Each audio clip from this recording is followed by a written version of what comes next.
Leadership's reaction to the IRS scandal. I'm pleased to welcome back to the program in an exclusive House Majority Leader Eric Cantor. Leader Cantor, good to see you again. Thanks so much for joining us. Oh, good to be with you, Maria. So what is your initial reaction to the Social Security trustee report? Social Security will not be exhausted until 2033 if left unchanged. Well, I think the Secretary Lew even said it in his remarks just then. We've got long-term challenges with these programs. The trustees were unequivocal in the fact that they are not on a sustainable path. And we feel very strongly that we've got to save these programs. And we want to put them on a path to save them for the folks who need them, for the sick and infirm on Medicaid, for the seniors on Medicare and Social Security. I mean, these are promises the government has made, and in order to meet those promises, we've got to impose some structural reforms so that they can be there for the generations to come. And we're going to stay focused on making sure that we meet those long-term challenges. So, Congressman, what should Social Security look like, then, to ensure that retirees can live comfortably? I mean, we've been talking about this for so long, and I think the average now out there gets it, that these programs will ultimately go bankrupt if not changed. So how come we're not actually sitting down, getting to business, and changing and reforming these programs?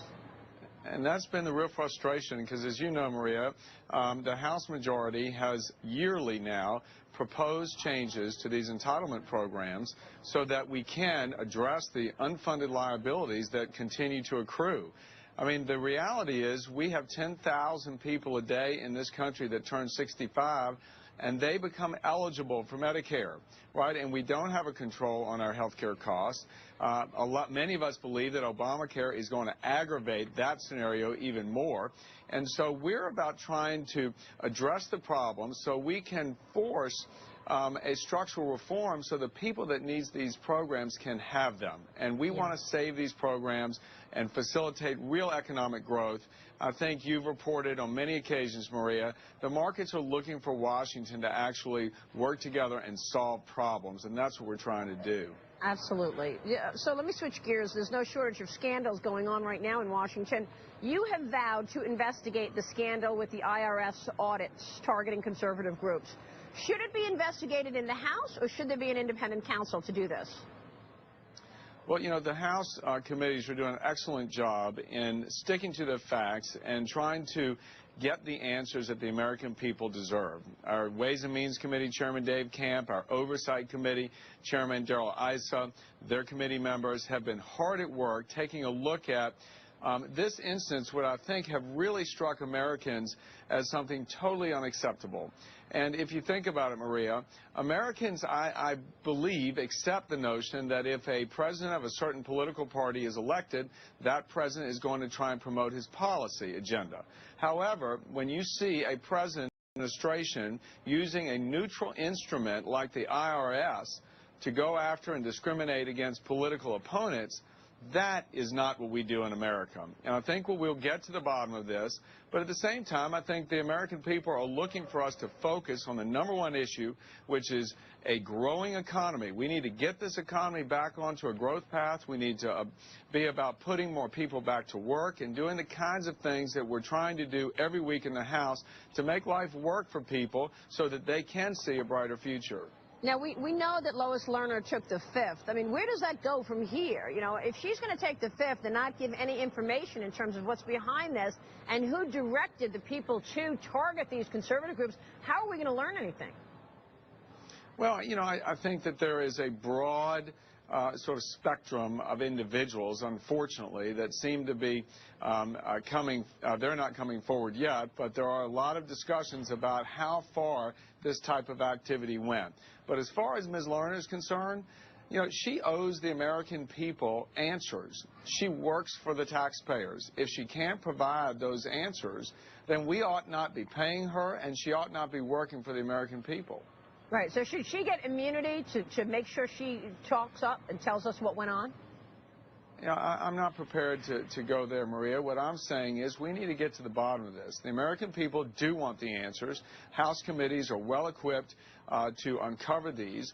The administration, you know, it's interesting, Maria. The president seems to treat his executive branch now as being independent from him. And that's just not the case.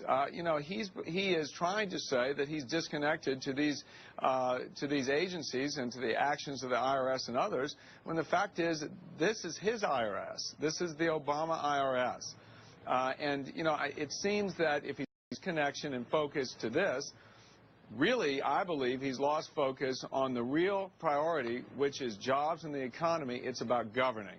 And I'd like to see the president come forward, give the answers that the American people are looking for, and let's get on about the business in Washington of solving problems and aiming towards creation of conditions for a growth in our economy. Yeah, I mean, look, no matter what side you're on, you've got to be, you know, unhappy and you know, really surprised or, you know, watching this targeting. I mean, it doesn't matter what side you're on. This is not American. Let me ask you about, you know, Paul Ryan was on CNBC and said that he knows individual donors that have been targeted. Do you know that if, in fact, more people are going to come forth and talk about what they experienced?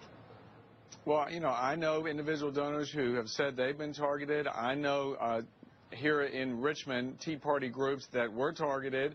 We've been working with them for a year now trying to get to the bottom of this. So clearly, I think that there seems to be a growing pattern of this type of abuse. And, you know, the American people deserve better. They want the answers, and that's what our House committees are going to be about doing going forward.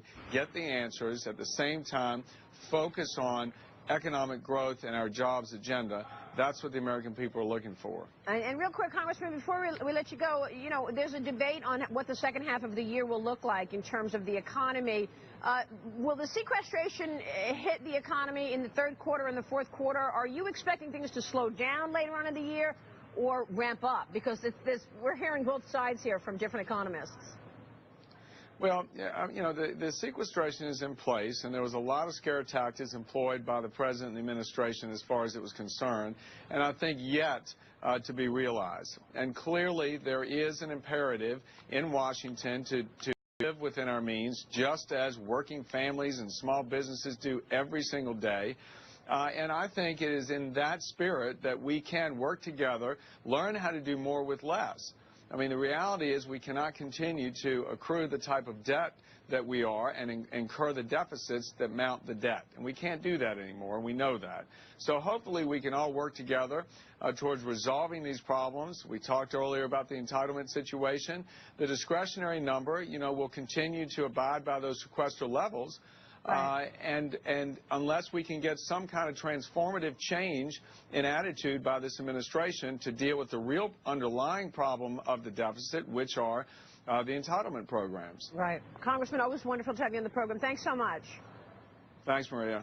We'll see you soon. Congressman Eric Cantor, Majority Leader there. We're going to take a short break, then more on this sell-off today. Down 208 points on the Dow. Stay with us.